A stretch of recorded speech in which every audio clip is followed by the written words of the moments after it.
L'expression révérend docteur est-elle correcte? C'est ça la question. Ok. Pour répondre à cette interrogation qui me taraude également l'esprit depuis un bon moment, il est peut-être judicieux de définir les deux mots qui la composent. Commençons par le mot révérend.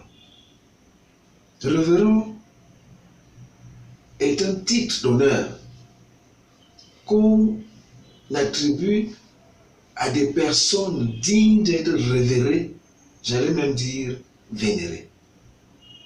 Et il faut préciser que ce mot s'employait déjà dès le Moyen Âge, mais dans un environnement religieux. C'est pourquoi on parle de révérend pasteur, révérend père, révérende mère.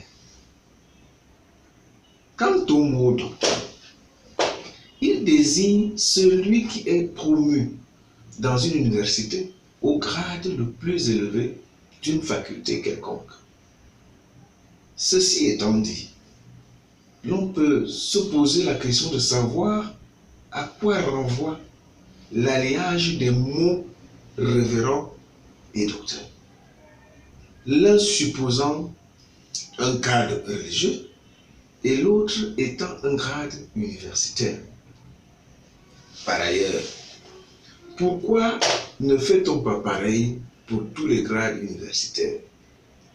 On parlerait ainsi de révérend bachelier X, révérend licencié Y, révérend maître Z. Mais au fait, y a-t-il pas confusion quelque part dans cette affaire? En effet, étymologiquement, le terme docteur vient du verbe latin docere, qui signifie enseigner. Et c'est pourquoi, à un moment donné de l'histoire, le mot docteur désignait celui qui donnait des enseignements. Et particulièrement dans les milieux religieux, celui qui donnait des enseignements sur des points de doctrine. On parle donc des docteurs de la loi dans l'Ancien Testament, des docteurs de l'Église, s'agissant des pères de l'Église qui se sont illustrés par des enseignements pertinents et originaux à travers des discours ou des écrits qui ont fondamentalement influencé la marche du christianisme.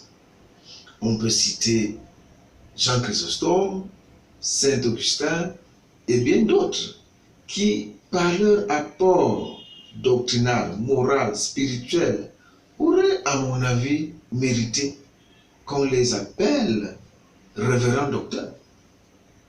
Parce qu'ils ont inspiré et inspirent encore respect et crainte révérentielle. De même, il ne serait pas injuste d'attribuer le titre honorifique de révérend à certains anciens de l'Église et diacres qui, de par leur contribution intellectuelle, spirituelle et morale, ont fait ou font évoluer l'Église vers le haut. Par contre, on peut se poser des questions sur ce courant qui consiste à dissoudre le mot pasteur, qui naturellement inspire respect et révérence, pour le remplacer par un grade qui n'évoque que connaissance scientifique. L'expression révérend docteur est-elle opportune en milieu religieux?